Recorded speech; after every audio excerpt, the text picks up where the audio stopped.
பவுல் சொல்றாரு, நல்ல போராட்டத்தை போராடினேன், ஓட்டத்தை முடித்தேன், விசுவாசம். கையெழுத்து.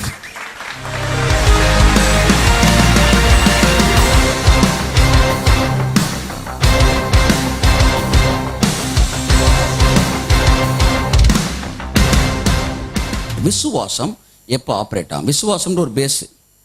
புதிய ஏற்பாடு முழுவதும் 600-700 தடவைக்கு மேலே விசுவாசம்ன்ற வார்த்தை வருது. பழைய ஏற்பாட்டில் 3 தடவை தான், 2 தடவை தான் வருது விசுவாசம். புதிய ஏற்பாட்டில் 600 தடவை வருது. அப்போ ஒன்றா விசுவாசம் கேட்குறாரு தேவன். என்னன்னா, நான் செஞ்சு முடிச்சதை நம்புறியா? நம்புறேன். விசுவாசம் வந்த உடனே இளைப்பாறுதல் வந்துடுது. விசுவாசம் வந்த உடனே என்ன வந்துடுது? உங்களுக்குள்ள இளைப்பாறுதல் வந்துடுது. சரி, இந்த விசுவாசம் எதன் மேல நிக்குது? 1 தீமோத்தேயு 1ஆம் அதிகாரம் 18-19. குமாரனாகிய தீமோத்தேயுவே, உன்னை குறித்து முன் உண்டான தீர்க்க தரிசனங்களின்படியே நீ அவைகளை முன்னிட்டு நல்ல போராட்டம் பண்ணும்படி. அண்டர்லைன் தி வேர்ட் நல்ல போராட்டம். எல்லாம் சொல்லுங்க.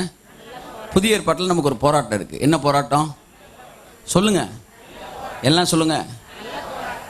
பவுல் முடிக்கும் போது சொல்றான், என்ன சொல்றாரு? நல்ல போராட்டத்தை போராடினேன். அப்ப நமக்கு ஒரு போராட்டம் இருக்குன்னு வாங்கி. போராட்டம் இவன் சொல்ற போராட்டம் வேற.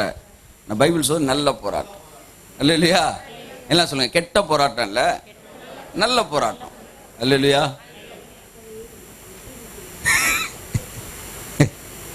நல்ல போராட்டம் வாசி. நல்ல போராட்டம் பண்ணும்படி இந்த கட்டளையை, நல்ல போராட்டம் என்னன்ற உங்களுக்கு சொல்றேன். இந்த கட்டளையை உனக்கு ஒப்புவிக்கிறேன். நீ விசுவாசமும் நல் மனசாட்சியும் உடையவனாயிரு. ஆமென், ஹல்லேலூயா. நல்ல போராட்டம் சொன்ன உடனே அடுத்த வரி என்ன வருது? விசுவாசம். அப்ப நல்ல போராட்டம் எது? விசுவாசம். நான் இந்த கட்டளை உனக்கு சொல்றேன், நீ நல்ல போராட்டம் பண்ணும்படி உனக்கு சொல்றேன், நீ விசுவாசம் உள்ளவனாயிரு. அப்ப நல்ல போராட்டமே என்னதான்? விசுவாசம். பவுல் சொல்றாரு, நல்ல போராட்டத்தை போராடினேன், ஓட்டத்தை முடித்தேன், விசுவாசம். கையெழுத்து.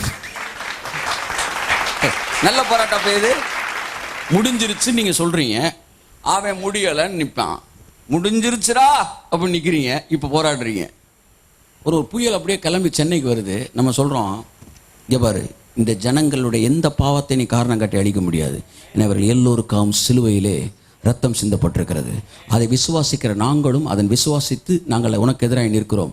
ஆகையால நீ என்ன செஞ்சணும்? வெளியே போயிடுறான். சில இடத்துல நிற்கிறான்.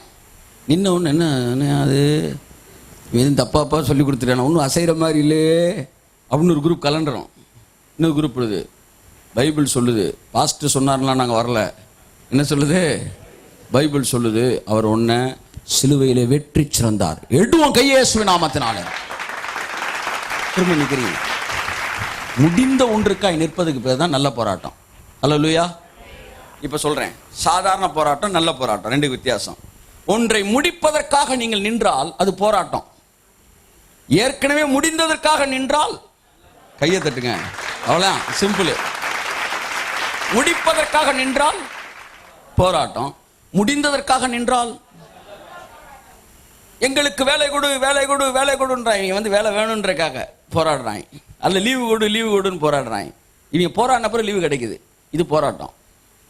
ஆனா ஏற்கனவே உங்களுக்கு லீவு பெர்மிட்டட் இருந்து அதை நீங்க காட்டில, சார் எனக்கு இப்படி நீங்க எழுதி கொடுத்துருக்கீங்க தாங்கன்னு கேட்கும்போது உங்களுக்குள்ள பயமா இருக்காது. எந்த கோர்ட்டுக்கு வேணாலும் போ, எழுதி இருக்கியா? அப்ப நல்ல போராட்டம். கடல் அலைய பார்த்து இயேசுட்ட திரும்ப இயேசு சொல்றாரு, என்னையே எழுப்புனீங்க, நான் தான் முடிச்சிட்டேன், டூ இட். அத்தனை சொல்ல, லூசிஃபரே வரட்டுங்க, உங்களுக்கா இயேசு முடிச்சிருக்கிறாருங்க, தைரியமா நில்லுங்க, நீதி ஜெயிக்கும்ன்றேன். கிருபை எது மேல நிக்க தெரியுமா? கிருபையின் ஆதாரமே நீதி தான்.